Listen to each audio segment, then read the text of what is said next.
What's up, everyone? It's your girl, Nikki here, and today we're cutting through all the noise. Keto, paleo, vegan, Mediterranean.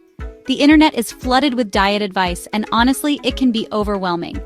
You've probably asked yourself, which one is actually the best?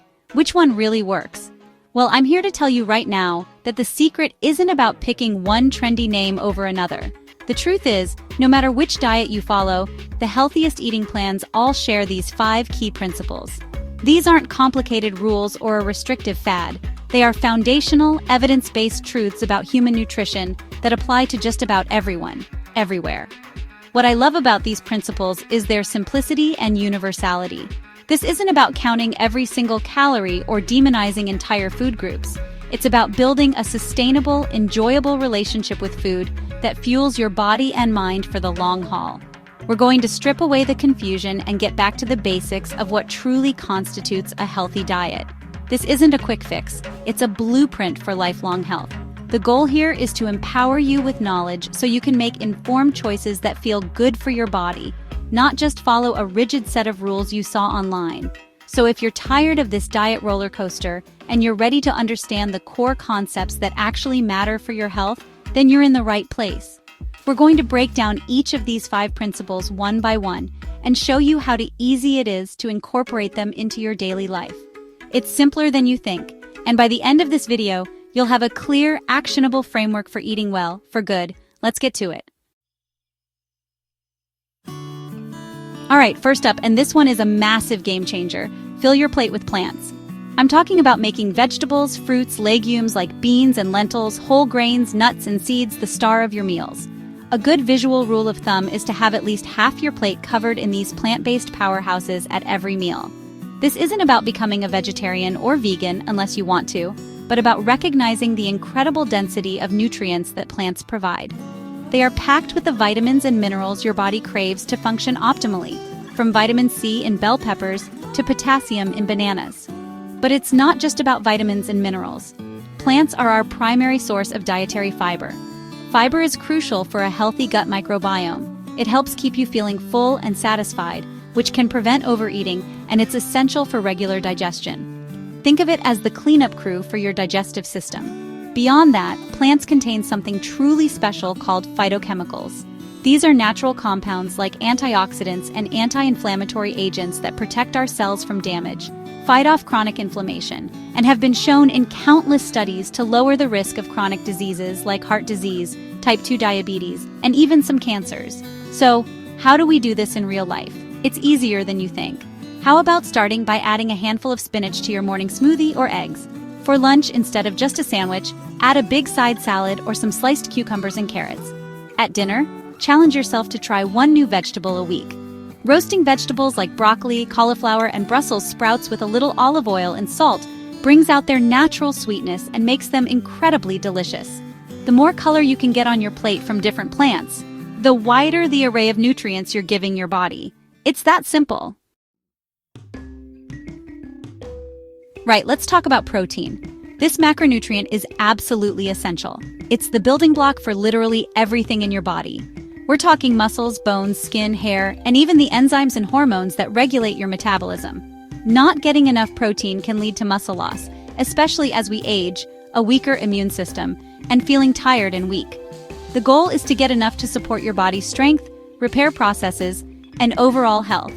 Protein also has a high thermic effect of food, meaning your body burns more calories digesting it, and it's incredibly filling, helping you stay full longer. Now, when I say protein, many people immediately think of a huge steak, but the source of your protein matters.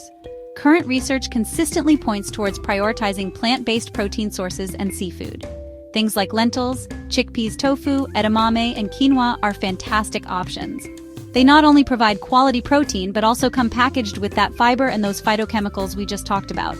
Seafood, especially fatty fish like salmon, mackerel, and sardines, is another excellent choice because it delivers a powerful 1-2 punch of high-quality protein and anti-inflammatory omega-3 fatty acids, which are critical for brain and heart health. This doesn't mean you have to cut out poultry or red meat entirely, but they shouldn't be the go-to for every meal. Think of them as a supporting actor rather than the lead.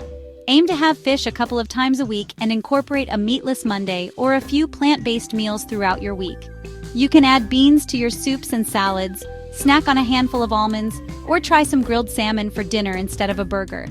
Ensuring you get enough protein from high-quality sources is a cornerstone of building a resilient, strong, and healthy body.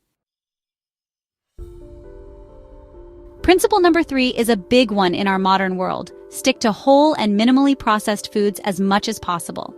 Let's define this. A whole food is something that looks like it did in nature: an apple, a potato, a chicken breast, a stalk of broccoli. Minimally processed foods have been slightly altered for preservation or convenience, but their nutritional content is largely intact. Think of things like bagged spinach, frozen berries, canned beans, or plain yogurt. These are perfectly healthy and can make eating well so much more convenient. The problem arises when we get into the territory of ultra-processed foods. These are products that have been significantly altered and contain long lists of ingredients you wouldn't find in a home kitchen, like artificial colors, flavors, preservatives, and various forms of added sugars and fats.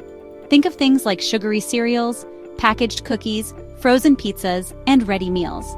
These foods are specifically engineered by food scientists to be hyper-palatable, meaning they hijack our brain's reward centers, making them incredibly easy to overeat and even addictive for some people. By choosing whole and minimally processed foods, you are naturally avoiding the 3 biggest nutritional villains: excess unhealthy fats, added sugars, and salt. You're also taking control of your ingredients. When you cook a meal from scratch using whole foods, then you know exactly what's going into your body. This doesn't mean you can never have a cookie or a bag of chips again. It just means that the foundation of your diet, the 80 or 90% of what you eat day to day, should come from foods that are as close to their natural state as possible.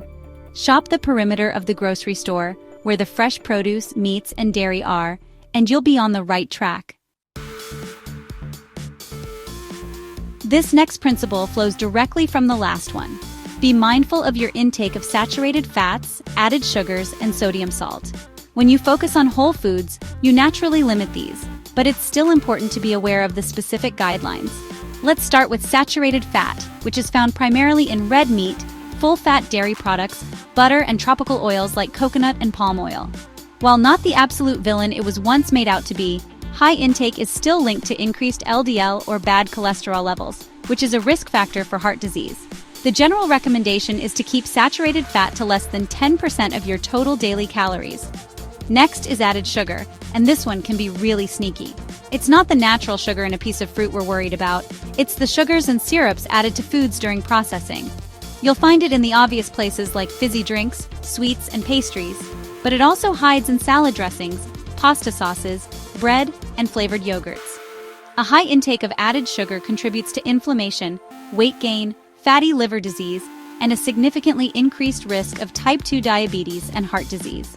Most heart associations recommend that men consume no more than 36 grams and women no more than 25 grams of added sugar per day. Again, that 10% of daily calories rule is a good target. Finally, let's talk about salt.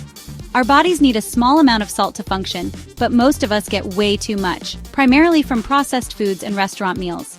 Over 70% of the salt in the average diet comes from these sources, not from the salt shaker at home. High salt intake is a major driver of high blood pressure, which puts you at risk for heart attack and stroke. The recommendation is to stay below 2,300 milligrams per day, which is about 1 teaspoon of salt. Reading labels and cooking more at home are your best defenses against these 3. Our final principle ties everything together. Strive for balance and variety. Healthy eating isn't about perfection, it's about consistency and creating a pattern of eating that nourishes you in the long run. Balance means getting a sensible mix of macronutrients, protein, healthy fats, and complex carbohydrates at each meal. This helps stabilize your blood sugar, keeps your energy levels consistent, and ensures you feel satisfied. It also means finding a balance between eating for your physical health and allowing for foods you eat purely for enjoyment. A healthy lifestyle has room for a piece of birthday cake or a pizza night with friends. Variety is the other half of this equation, and it's arguably the spice of life, nutritionally speaking. Eating a wide range of different foods ensures you're getting a broad spectrum of vitamins, minerals, and those beneficial phytochemicals we talked about earlier. Every plant, for example, has a unique profile of nutrients. The lycopene in tomatoes is different from the beta-carotene in carrots, and your body benefits from both. Eating the same few healthy foods over and over apart from being incredibly boring can actually lead to nutritional gaps. So, challenge yourself to try a new fruit, vegetable, or whole grain each week. This practice is your defense against dietary boredom and burnout. When your diet is interesting and delicious, you're far more likely to stick with it. It encourages you to explore different cuisines, experiment with new recipes, and find joy in the food you eat. It's about building a diverse, resilient, and enjoyable eating pattern that you don't feel the need to cheat on because it's not restrictive. It's a sustainable approach that meets all your body's needs while also satisfying your taste buds and your foodie soul. So there you have it, the 5 foundational principles that underpin nearly every healthy eating pattern on the planet. It's not about a fancy diet name or a rigid set of restrictions. It's about simple, powerful concepts. Remember, these 5 principles are the foundation of any healthy eating plan. Focus on plants, protein, whole foods, moderation, and variety for lifelong health. By making plants the star of your plate, you're flooding your body with vitamins, minerals, and fiber. By ensuring adequate protein, you're building and maintaining a strong, resilient body. Choosing whole, minimally processed foods is your best strategy for taking control of your ingredients and avoiding the excessive amounts of added sugar, unhealthy fats, and salt that are so common in our food supply. And finally, by embracing balance and variety, you create a sustainable, enjoyable, and nutritionally complete way of eating that you can stick with for years to come without feeling deprived. This isn't a diet, it's a lifestyle. It's about nourishing your body with the good stuff so you have the energy and health to live your life to the fullest. My challenge to you is to pick just one of these principles to focus on this week.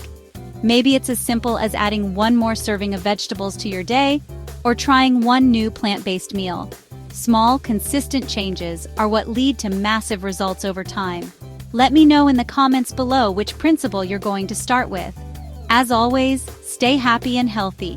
Eat well and be well, and please, like and subscribe to keep truth alive.